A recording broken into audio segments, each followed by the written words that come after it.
E hoje nós vamos ver o que o Espírito Santo faz, principalmente no mundo e na igreja. Semana passada a gente viu primeiro quem o Espírito é, né? O mais importante, quem é o Espírito Santo. E a gente descobriu, ou relembrou, que o Espírito Santo é uma pessoa, né? Que a gente pode ter um relacionamento pessoal com Ele, né? E a gente também viu que o que Ele nos traz, né, pessoalmente, é uma comunhão.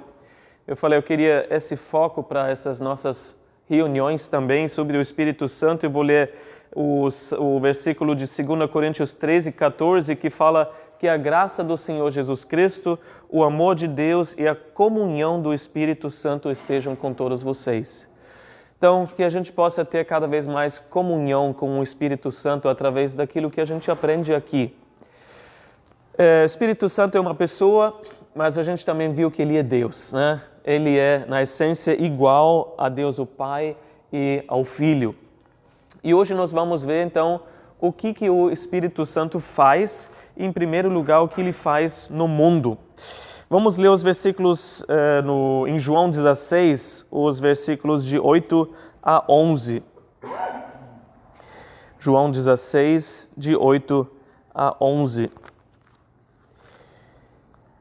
Quando Ele vier, convencerá o mundo do pecado, da justiça e do juízo.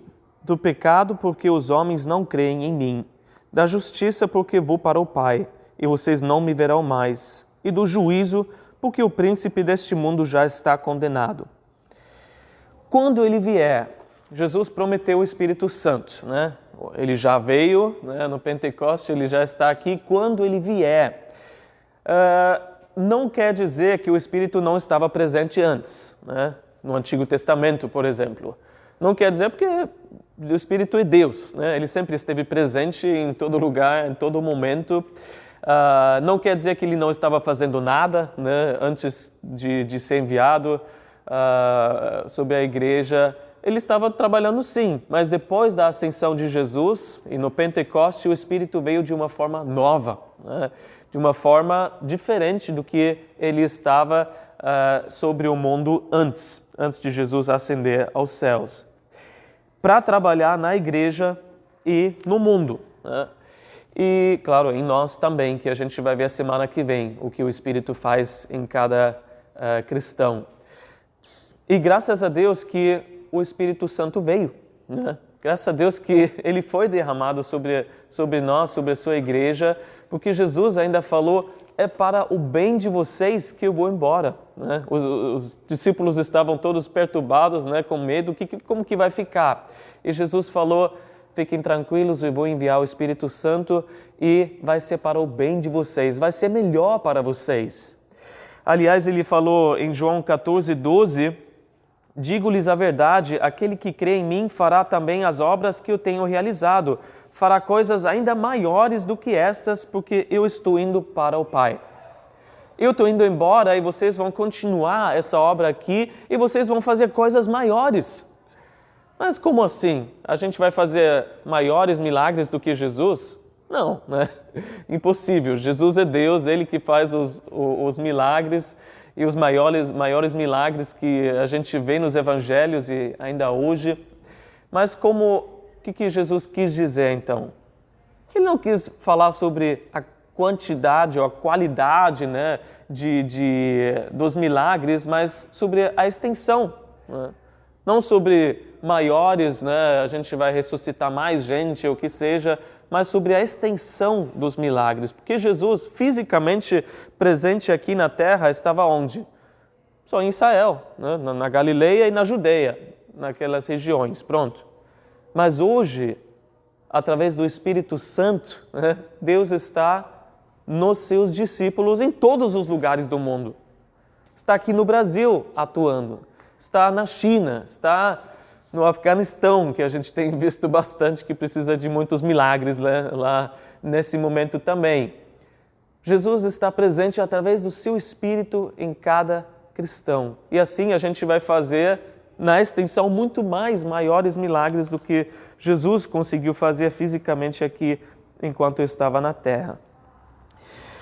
que o Espírito Santo faz então no mundo quando ele vier? Versículo 8 diz, ele convencerá.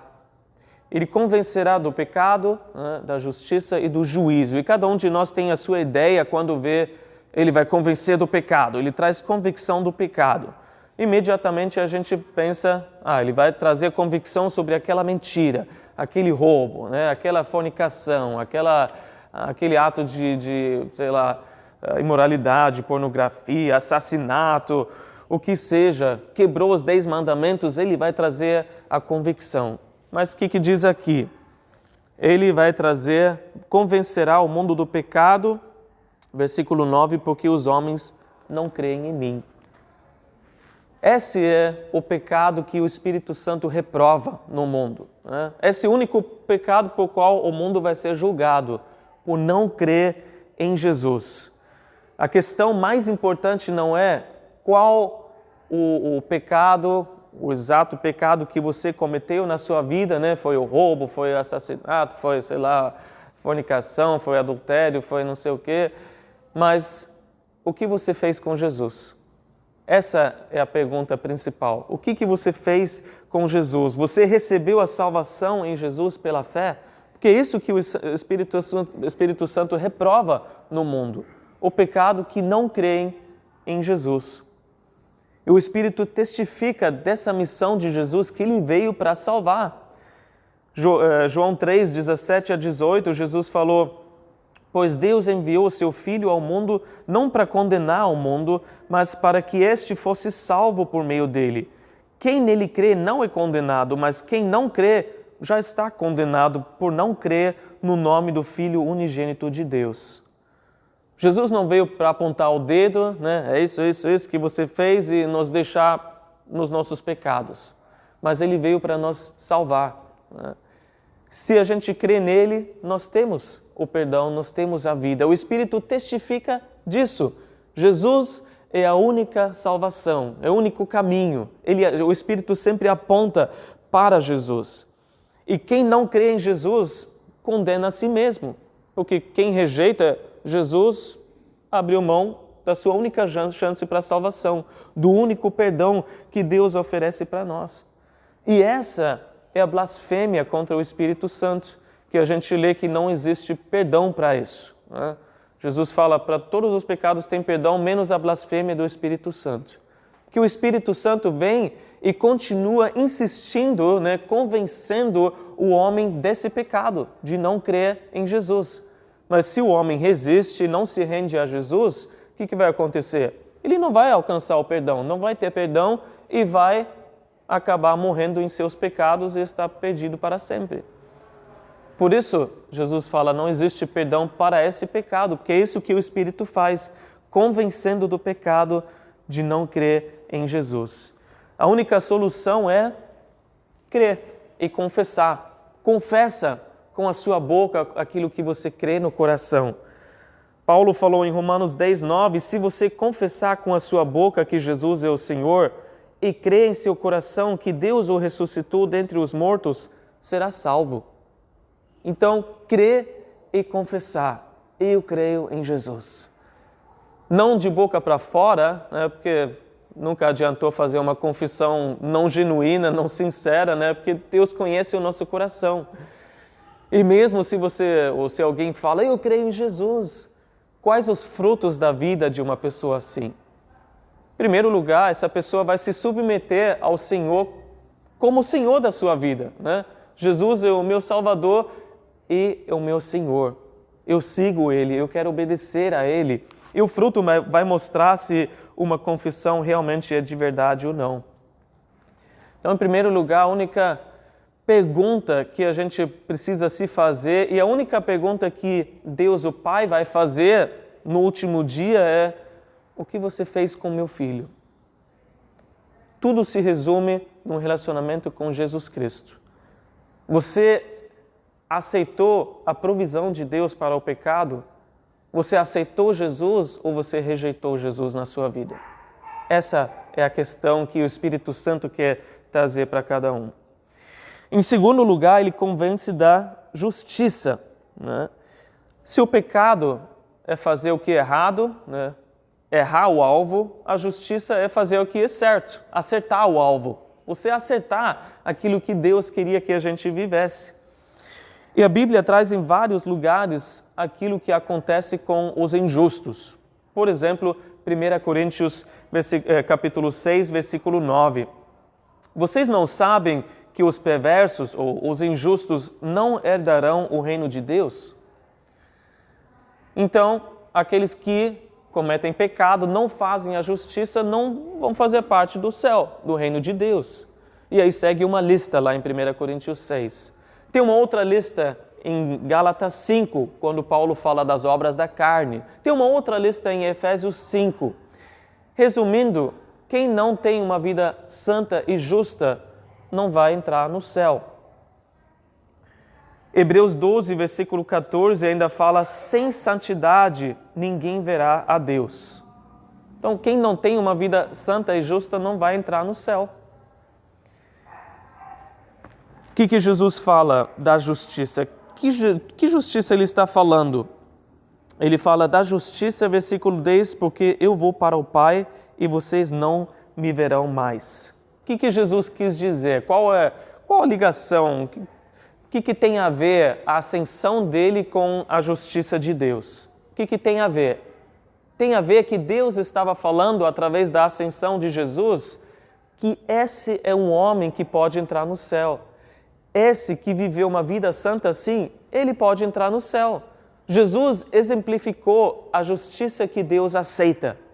O tipo de justiça que Deus aceita. E nada menos do que isso.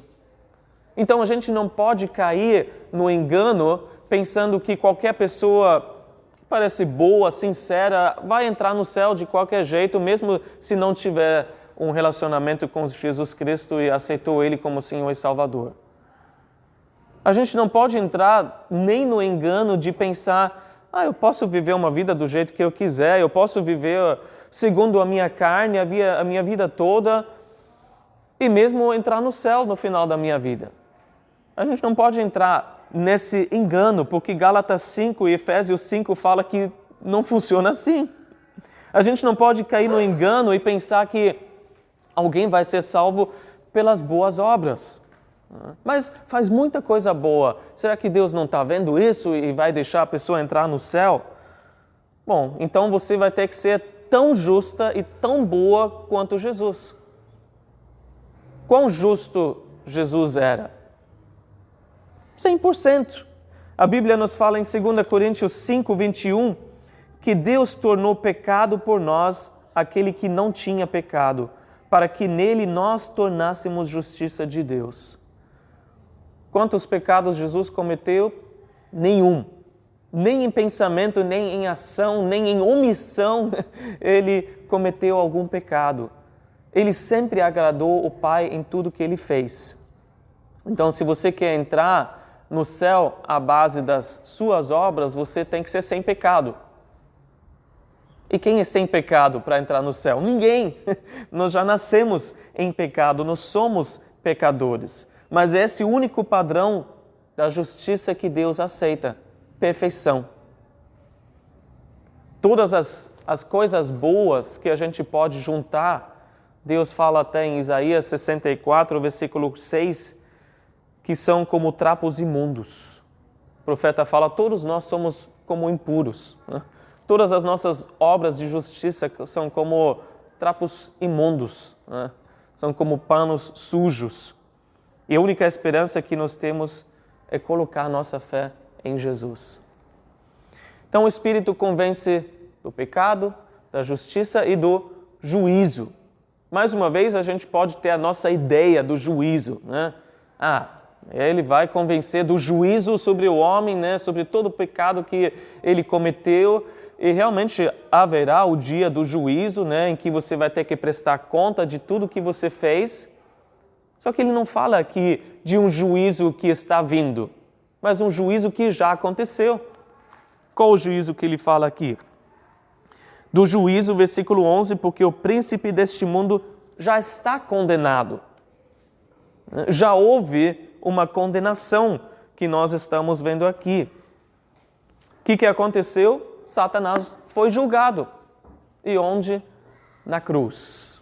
Foi na cruz que Jesus teve a vitória sobre o pecado, sobre a morte, sobre Satanás. E este príncipe deste mundo foi julgado. Por que príncipe deste mundo? É um título muito bonito, para alguém que é tão ruim. Mas de verdade, Adão e Eva tinham o direito sobre reinar sobre a terra, o domínio sobre a terra. Deus deu para Adão e Eva. Só que quando Adão e Eva desobedeceram e se tornaram escravos de Satanás, obedecendo a Satanás, eles entregaram esse direito, esse domínio para Satanás. Assim, ele se tornou o príncipe deste mundo. Neste mundo jaz o maligno, ele tem certo domínio sobre essa terra. E nem Jesus contestou esse fato quando ele foi tentado por Satanás. Satanás falou, eu te dou toda a glória desses reinos, desse mundo. E Jesus falou, não, você não tem esse poder. Porque ele é o príncipe deste mundo. Jesus ainda menciona e se referindo a Satanás com esse título, príncipe deste mundo.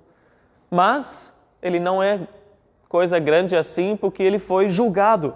Foi julgado na cruz e Jesus venceu Satanás na cruz e não deixou o mundo na mão de Satanás. Vai ser assim, não posso fazer nada. Não, Jesus pode e fez algo e pagou o preço pela redenção, pelo resgate. Resgatou o mundo e todos nós nesse mundo de volta para Ele. Colossenses 2,15 fala que, tendo despojado os poderes e autoridades, fez deles um espetáculo público, triunfando sobre eles na cruz. Jesus venceu Satanás na cruz e a ressurreição provou que realmente aconteceu essa vitória completa. Satanás tem hoje os seus dias contados e ele sabe disso, Está furioso por causa disso e a gente anseia só o momento em que Jesus vai, sim, estabelecer o seu reino aqui na terra e acabar com todo o reino das trevas e toda a maldade. Mas enquanto isso, o Espírito Santo está nos convencendo disso. Houve um julgamento, houve um juízo e hoje nós estamos livres para viver para Deus. Não precisamos mais viver sob o domínio de Satanás. Ele já foi julgado. A gente não precisa mais viver sob o domínio do pecado nas nossas vidas, porque também já foi resolvido esse problema na cruz. Hoje, nós lemos nesses versículos, temos uma nova realidade. Somos filhos de Deus. Nós temos a mesma justiça de Jesus Cristo. Quando Deus olha para nós, Ele nos vê justos. A gente não tem mais o domínio do pecado sobre as nossas vidas porque fomos libertos. Não precisamos mais viver sob o domínio e o jugo de Satanás porque ele foi julgado. É isso que o Espírito nos traz, essa grandiosa e gloriosa realidade para as nossas vidas. O que mais o Espírito faz no mundo? Vamos abrir em 2 Tessalonicenses. Carta de 2 Tessalonicenses, capítulo 2. 2 Tessalonicenses 2. Nessa carta, nesse segundo capítulo dessa carta, Paulo fala sobre os últimos dias e adverte a igreja lá sobre certas coisas, fala da vinda de Jesus, por exemplo, mas também deixa bem claro que algo tem que acontecer antes que Jesus venha para a terra, que é a revelação do anticristo. Então é interessante você ler esse versículo, esse capítulo 2, fala bastante a respeito desse homem perverso, esse homem do pecado que vai ser revelado antes que Jesus venha. E Paulo também fala que quem impede a vinda do anticristo hoje é o Espírito Santo. O Espírito Santo impede que o reino absoluto de Satanás seja estabelecido aqui na terra. Porque quando o anticristo começar a ser revelado, ele vai reinar com a ação de Satanás, fala nesse capítulo. Ele vai reinar por 7 anos. Esse homem que vai ser um grande líder mundial, que vai conseguir unir todas as nações que hoje estão em guerra, vai conseguir fazer esse sistema global em que ele vai ser o maior, o mais alto, exaltado, e vai exigir também ser adorado como Deus. E vai perseguir todos que se opõem a Ele.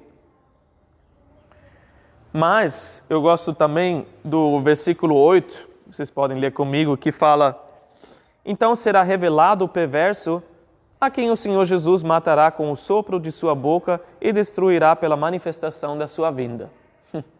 Os dias também deste estão contados, né? Embora ele tenha grande poder, pode fazer milagres e maravilhas, eu gosto muito como Paulo coloca: esse daí a quem o Senhor Jesus vai matar com o sopro da sua boca.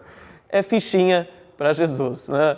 Não tem problema nenhum lidar com esse problema, mas ele vai vir e por 7 anos fazer o que ele deseja, o que Satanás deseja, e Jesus permitindo, mas ainda não veio. Por quê? Vamos ler os versículos 6 e 7.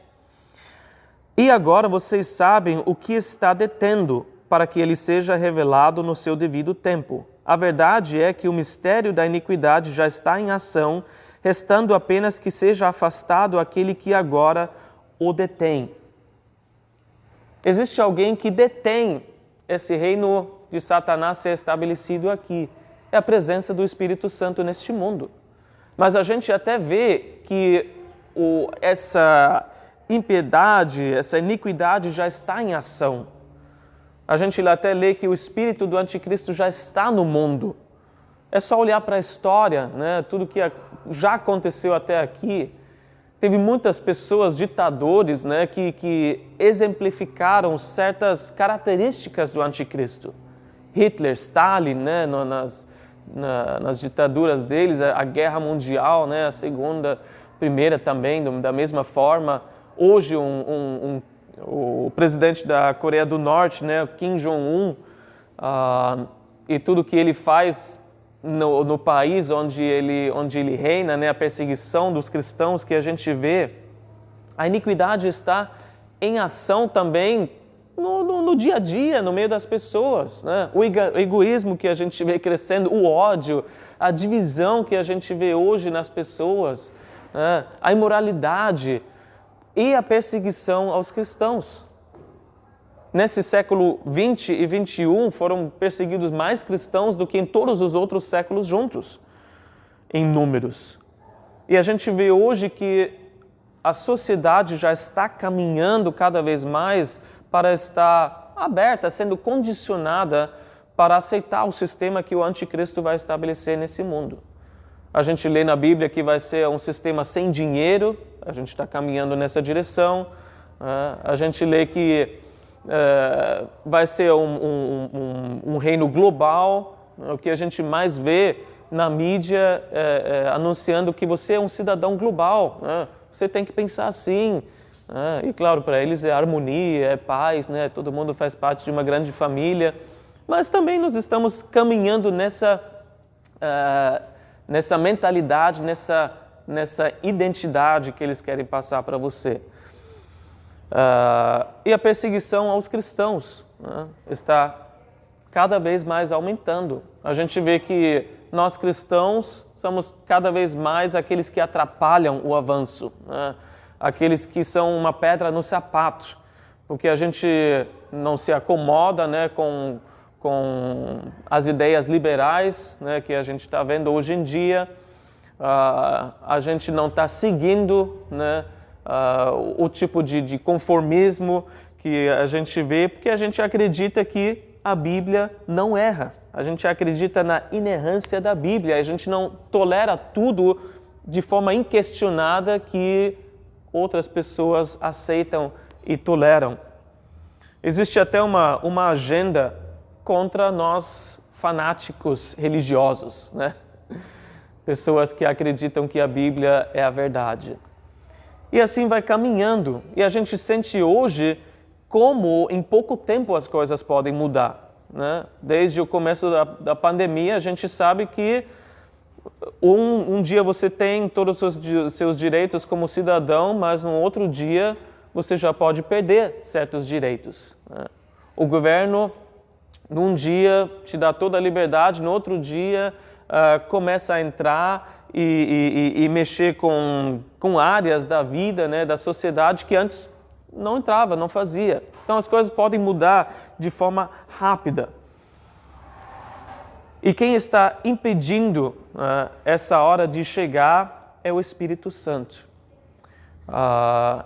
Essa hora vai chegar, porém na hora determinada, como ele falou, no tempo devido. Qual é o tempo devido? O tempo devido é o arrebatamento, né? Quando a igreja vai ser tirada desse mundo. Todos que acreditam de coração no Senhor Jesus como Senhor e Salvador vão ser tirados. Hoje, o Espírito Santo habita em cada cristão, em cada um que crê em Jesus. Essa é a presença do Espírito principal neste mundo.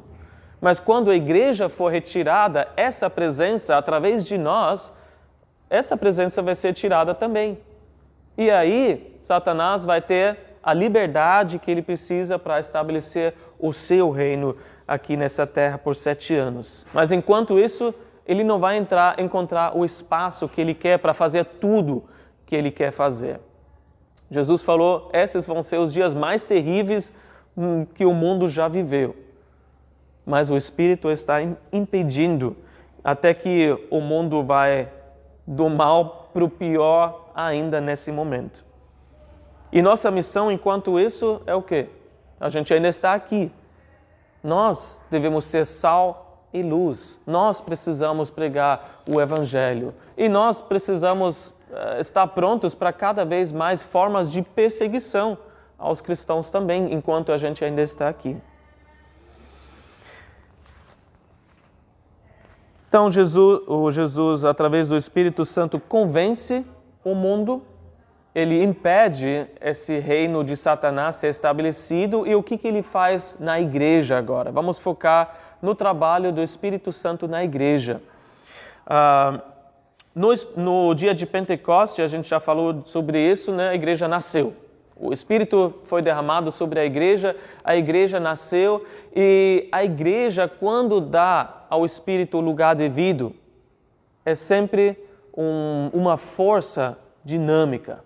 Uma força inovadora nesse mundo doente e decadente em que a gente vive.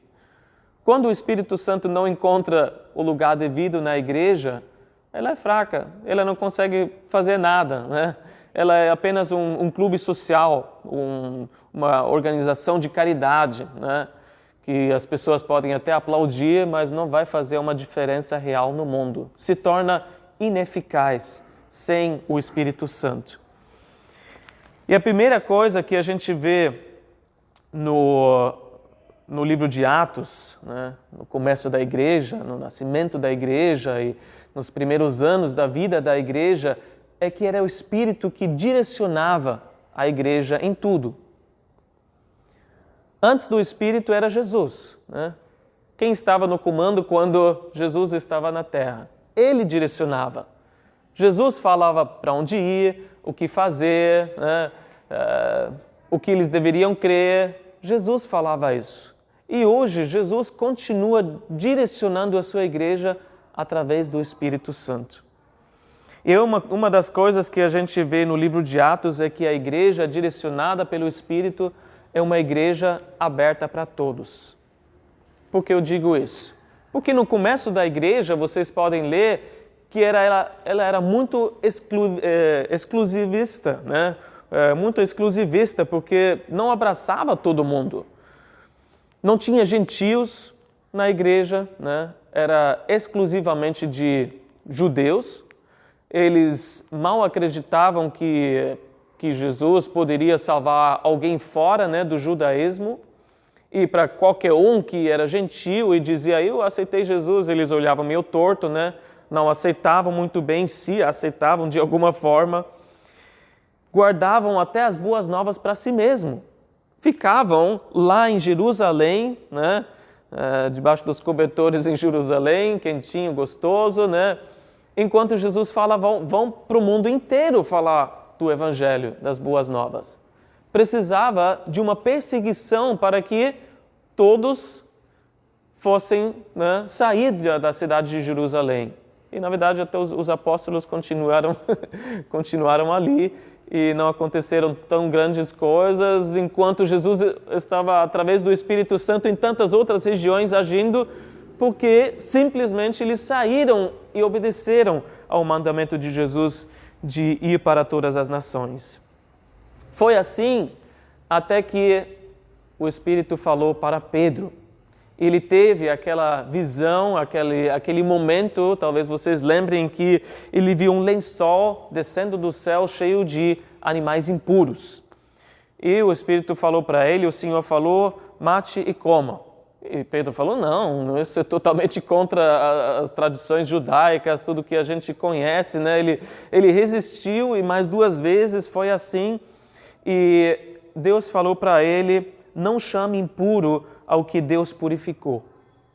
E naquela hora, tinha alguns homens, né, lá embaixo na casa, batendo na porta, enviados por um gentil, um centurião, Cornélio, né, e o Espírito falou para ele, vai com esses homens. Tá bom, Pedro foi, né, ainda não pensando, o que foi isso, tudo que eu vi ali, né, e ele chegou na casa desse Cornélio, sabia que era para pegar o evangelho, porque eles estavam pedindo, né, para isso, e Cornélio e toda a sua casa foram salvos. Os gentios foram salvos e receberam o Espírito Santo como selo, né, que realmente prova que eles foram salvos. E Pedro falou, então é verdadeiro, é para todos, né, o evangelho. Só que os outros lá em casa, em Jerusalém, não gostaram muito disso, né. Foi tudo de forma radical contra as tradições judaicas. Mas a gente vê uma igreja direcionada pelo Espírito Santo, abraça todos, né? Todos podem ser salvos, não é uma instituição exclusivista. Deus também direcionou pelo Espírito através de profecias e até através das circunstâncias. Se você quiser abrir comigo em Atos 13, nós lemos ali que os primeiros discípulos foram separados para serem enviados em missões, ou numa missão. Capítulo 13 de Atos, versículo 2, fala que enquanto adoravam o Senhor e jejuavam, disse o Espírito Santo, separem-me Barnabé e Saulo para a obra a que os tenho chamado. No versículo anterior, a gente até lê que nessa igreja de Antioquia tinha uma liderança de profetas e mestres. E o Espírito Santo falou para eles enquanto adoravam e jejuavam. Como o Espírito Santo falou? Não fala aqui especificamente, mas a gente pode até deduzir, se tinha tantos profetas na liderança da igreja, provavelmente foi através de uma palavra profética que Deus falou, separem para mim esses homens no meio de vocês. Então foi provavelmente algo, de certa forma, sobrenatural que Deus falou ali, que o Espírito Santo falou ali, e ele chamou Barnabé e Saulo, que mais tarde, né, se tornou Paulo, e direcionou para onde eles deveriam ir. Eles foram de uma ilha para outra, de uma cidade para outra. Qual foi a primeira parada que eles escolheram como ponto de pregação? Foi Chipre. Chipre acaba sendo a pátria, o lugar de onde Barnabé era. E aí a gente vê, não tinha muita coisa sobrenatural ali. Eles foram para uma ilha, um lugar conhecido, provavelmente para falar com a família de Barnabé, né? Com os familiares, os amigos de Barnabé, mas o Espírito direcionou cada passo deles. Quer dizer, ele não tem que usar fenômenos sobrenaturais toda hora que ele nos direciona. Ele usa a nossa personalidade, ele usa até os nossos desejos, né? Ele usa o bom senso. Nem tudo que ele faz para nos direcionar é sobrenatural, mas ele nos direciona naturalmente, sobrenaturalmente. Porque mesmo que seja uma coisa totalmente natural para nós, não quer dizer que é menos sobrenatural, porque foi o Espírito que fez. Ele também usou, certas vezes, circunstâncias. Talvez vocês se lembrem de Atos 16, quando Paulo, mais tarde, queria entrar em certas regiões e o Espírito falou, aqui não, proibiu entrar ali, né, impediu de entrar em outro lugar, na Ásia, na Bitínia. E aí a gente junta as peças das outras cartas de Paulo e a gente lê no livro de Gálatas que ele estava bem doente, que ele estava tão ruim que ele nem conseguia mais se mexer. E essa é uma região onde ele passou antes. E a gente pode deduzir que provavelmente o Espírito Santo permitiu que ele ficasse doente e dessa forma impediu Paulo de entrar nessas regiões. Pode ter sido algo mais sobrenatural, por dizer assim, né? Mas pode ter sido, e provavelmente foi uma coisa circunstancial, que ele estava doente e não conseguia, por causa dessa fraqueza, entrar naquelas regiões. Mas mesmo assim, foi o Espírito Santo direcionando. A gente ainda pode citar visões e sonhos que Deus usa. Em Atos 2:17, a gente vê que nos últimos dias, diz Deus, derramarei do meu Espírito sobre todos os povos. Os seus filhos e as suas filhas profetizarão, os jovens terão visões e os velhos terão sonhos. Através de sonhos e visões, ele também pode direcionar a sua igreja. E para Paulo, depois que ele tinha sido impedido para entrar em algum lugar, ele teve uma visão. Então, depois de uma circunstância assim, de ficar doente, ele teve uma visão do homem da Macedônia que falava, vem para o outro lado aqui para pregar o Evangelho. Então, são todas essas formas que Deus usa para direcionar a sua igreja. Mas não é toda vez que a gente vai ter alguma coisa sobrenatural, inexplicável acontecendo, mas o importante é ser guiado pelo Espírito. Ele direciona a sua igreja, mas ele também protege a sua igreja. Desde o começo, o Espírito Santo está protegendo a igreja contra a hipocrisia e a corrupção. A gente até pensa, né, que a igreja primitiva deve ter sido mil maravilhas, né? Uma igreja pura, santa, né? Mas nada disso. É só ler a carta de 1 Coríntios, 2 Coríntios, que você vê que muitos problemas, né? E Atos 5 também nos mostra que desde o começo tinha as pessoas ali, né, querendo afundar o barco, com atitudes erradas, com hipocrisia. E no começo foi um casal, Ananias e Safira. Foi um momento importante, foi um momento único em que todos, ou muitos, né, estavam até vendendo seus bens, dando dinheiro para os apóstolos para poderem dividir, né, entre todos os irmãos ali. E aí, esse casal também queria um lugar de destaque, só sem a mesma devoção, sem o mesmo comprometimento. Eles também venderam a sua propriedade, mas ao invés de dar tudo, eles fingiram dar tudo e ficaram com uma parte. E na verdade Deus nunca falou que você tem que dar tudo, que você vendeu todo o lucro. Eles estavam livres, poderiam ficar com só uma parte. Mas o problema foi que eles fingiram dar tudo. Olha, tudo que nós temos dessa venda, nós damos aos pés dos apóstolos. Porque eles queriam ser vistos como super espirituais, né?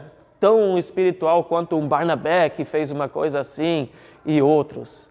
Esse é o problema da hipocrisia.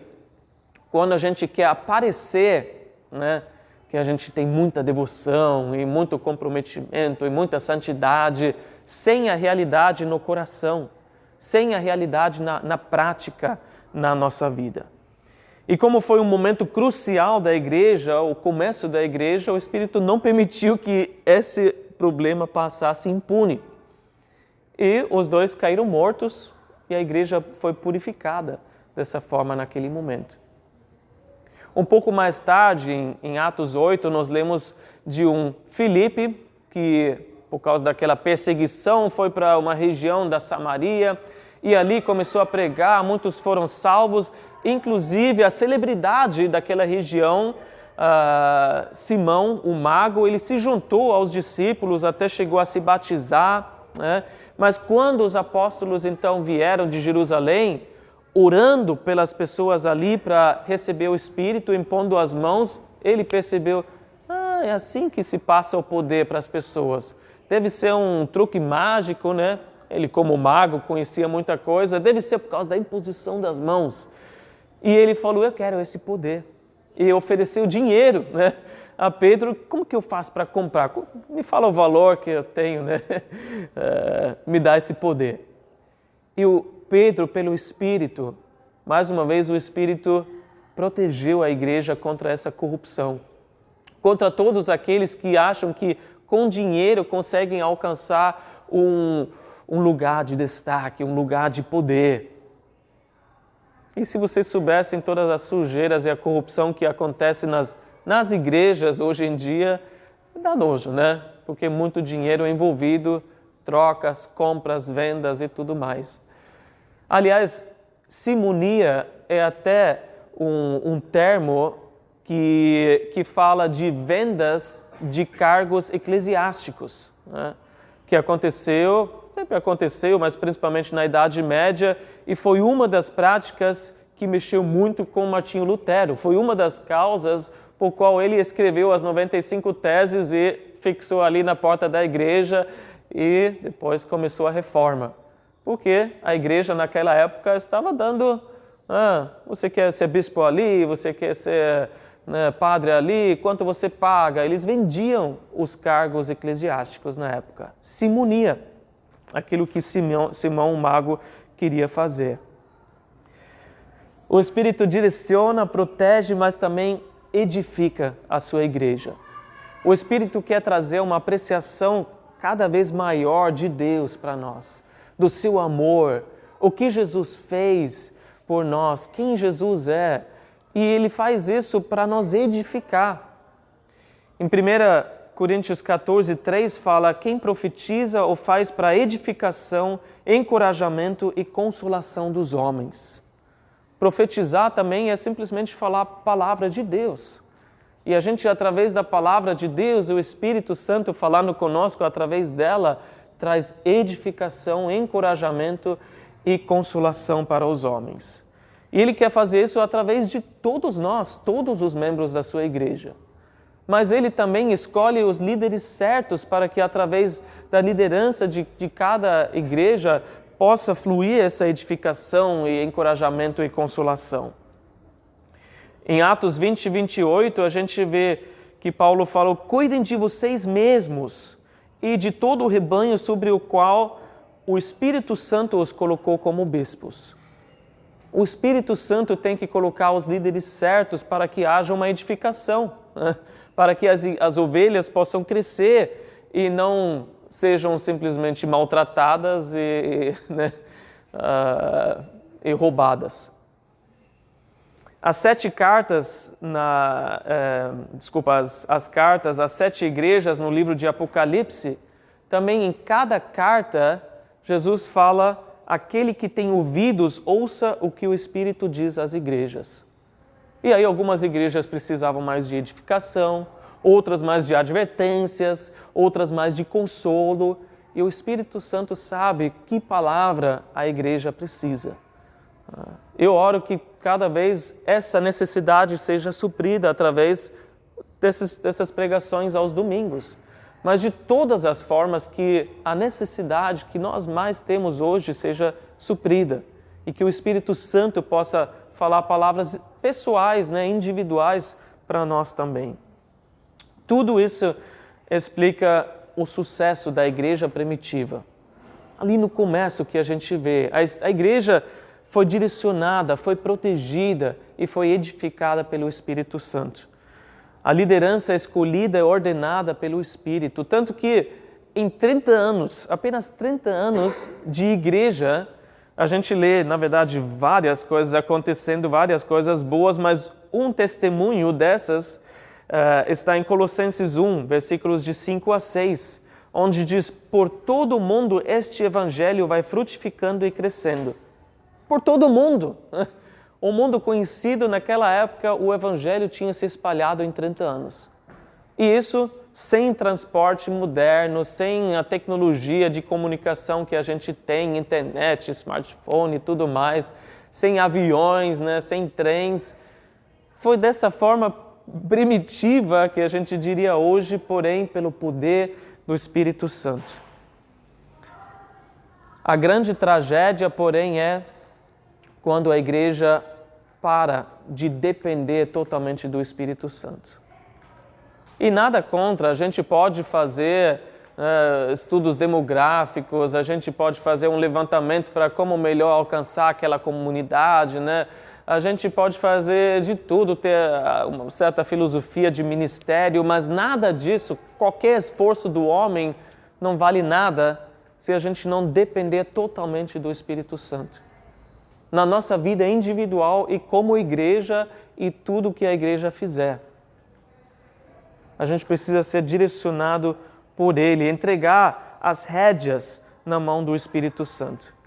E que o Espírito possa fazer de todas as igrejas e começando em nós uma igreja sem hipocrisia, sem corrupção e totalmente dependente dEle, sendo direcionados, edificados, protegidos pelo Espírito, para que a gente possa estar pronto para levar as boas novas para esse mundo que está chegando ao fim. Até a própria natureza gemendo, né? Eu olhei ontem nas notícias no mundo e você fica chocado, né, de tantas coisas acontecendo. É queimada na Rússia, foi queimada na Turquia, agora é enchente no Japão, antes foi na Alemanha, coisas que não aconteceram antes, né, dessa forma. E cada um tem a sua teoria, né, e claro, toda a mudança climática tem a ver, mas nada é por acaso, né? A gente está vendo que esse mundo já está chegando ao fim. A ação da iniquidade está, né, acontecendo. E o único que está detendo, impedindo é o Espírito Santo e o Espírito Santo em nós e através de nós.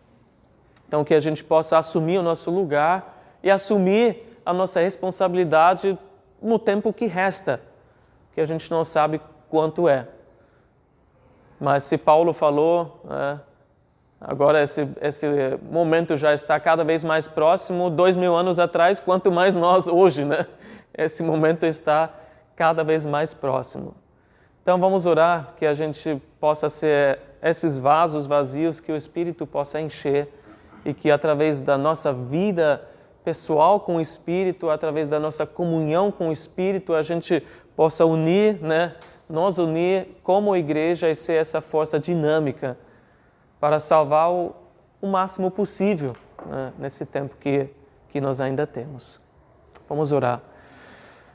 Senhor Deus, obrigado por enviar o Teu Espírito sobre nós, sobre a Tua igreja, por, Senhor, derramar o Teu Espírito sobre nós, sobre esse mundo, Senhor, no sentido de convencer cada coração, cada alma, Senhor, dessa verdade absoluta que só o Senhor Jesus salva.